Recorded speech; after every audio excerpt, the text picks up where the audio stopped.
Alright, hello everyone, what is up? My name is Marshall, and today we are starting the Fulham career mode. I'm really excited for this, I hope you are too. Make sure to smash that like button, and if we hit 5 likes within 5 hours of this video being uploaded, I will do a double upload on this Fulham career mode. That's right, I'm scarce, I'm doing a double upload, and everyone's gonna get super excited. That's right, I'm not edgy at all. Obviously. Anyway, in this episode, we would get started off by filling in the blanks. What's his name? Jokanovic? I don't know how to pronounce it. I have trouble with the Serbian names always. Anyway, we're going to forget I said that, and we're going to jump right into the preseason tournament with the European International Cup. We would face Nancy, Arsenal Tula, and Real Zaragoza. And obviously, I would just pick the one with the most money. 4 million available to us there. But in this career mode, I kind of did a bad job of putting this episode together. I skipped a bunch of parts. But anyway, we went through the initial emails, and youth development, we had to grow 2 players by 10 points and play them in 10 games, and sign 2 players into the youth academy, into the first team, so that's pretty good. But then, the crazy thing is that they want us to get automatic promotion in the first year, and I'm just telling you that's not going to happen. We just don't really have the team to do that right now, so... But as we look at the team, we can see that it's not the best team. It's a good championship side. It's solid. I think it's mid-table. I think they're overachieving this season for sure, up in 7th. So Jokanovic has done a pretty good job. And I'm sorry if I mispronounced that. I don't know where the emphasis goes in that word. But we had some decent players in this team. Johansson was good. Ayite is good.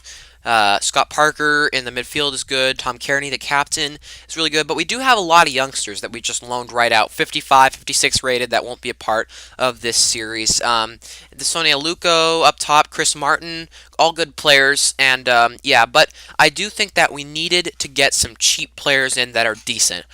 Just to make sure that we have some cover in case of injury. And I looked at some goalkeepers too. But what I did is I just went to look for people that were transfer listed. And... they got scouted. I don't know why it took me so long to figure that out. I scouted them up, and we would look to transfer them in. But we did have a pretty small budget because I spent 1.1 million of it on a youth scout, which maybe that wasn't the best decision there. But anyway, coming into the preseason tournament, we would take on Nancy, the top division French side, although they're struggling in Ligue 1 this season, probably going to get relegated. Maybe not, maybe they could escape. I don't know that much about Ligue 1. But anyway, we would take them on in a 1-all draw, and in preseason, I've decided from now on, I'm just going to do the match recap. I don't need to film the whole game or anything like that. I'm just going to do the match recap, and then we'll just look at it. But the first goal came when Malone ran down the right-hand side, and I don't know who number 14 is, not going to lie to you, but we got a good goal there. I think it might be Johansson. I'm not totally sure about that one.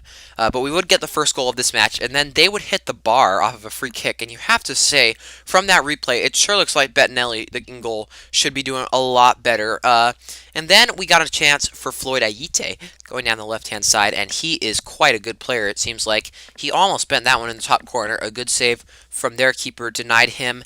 And eventually they would find the breakthrough. They were the better team over 90 minutes. We were lucky to hold on for as long as we did. I think this is the goal. No, it's not. But anyway, Bettinelli in goal. Not really totally convinced about him. 66 overall, 24 years old. He was just not really holding enough shots. He was parrying most of them. I didn't like that. But this is the goal. Poor clearance. We couldn't get it away. And they just pounced on the loose ball in the 18. You cannot do that.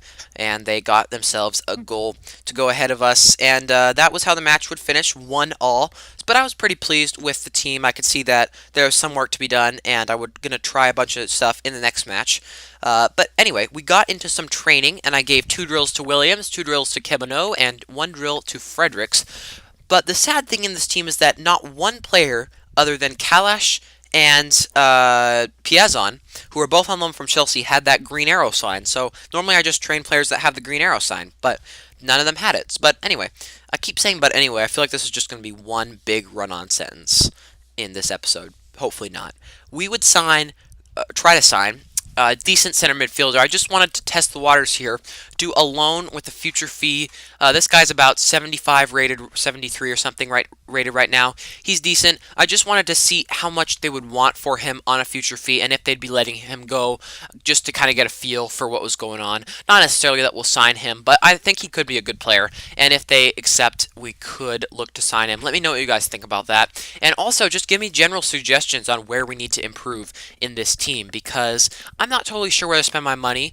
We have about 2 million left in the bank right now, and after the preseason, we could have up to 6 million. So, not totally sure what to do with that.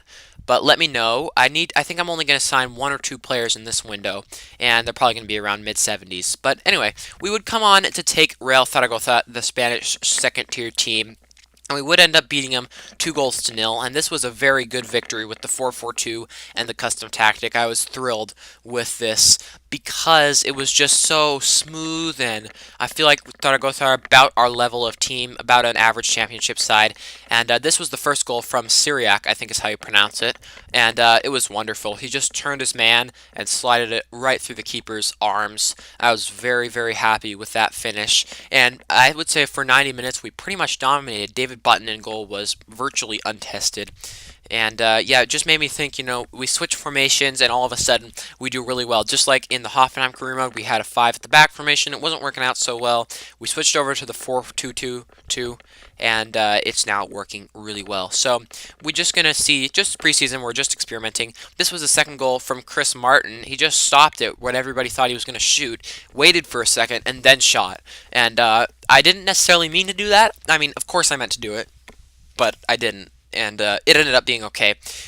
Then this man, Sone Aluko, missed a very, very good chance to go 3-0 ahead, and I don't know how he put that one past the post, but going forward, we're going to need to make sure that he scores a lot of goals, because we will need a prolific striker in the championship, and, as you know, like teams like Leeds United, really just, they're basically just Chris Wood FC right now. These just pushing them through. And I think if we had a player like that, we would be very, very good. But anyway, we would get these scout reports back from some of the players that were transfer listed, and most of them were pretty poor, but some of them we could look to go on for. I'm just thinking that a lot of them are cheap, but they also PAOK rejected our future fee of $1 million. They wanted more, so that was something we'll look forward. But what I wanted to ask you here is Jozabed, as you saw in the scout report, got loaned out to Celta Vigo this January. Should we recall him? He's 77, 25 years old. He got loaned out in January. Should we recall him? Vote with I. One more thing that I wanted to do in this career mode was I wanted to ask a question at the end of each episode. So in this episode is, which manager led Fulham to the 2010 Europa League final? It was in the trailer. Comment below, and I'll see you guys all again next time. Whew, I'm not going to lie, that post-com takes it out of me.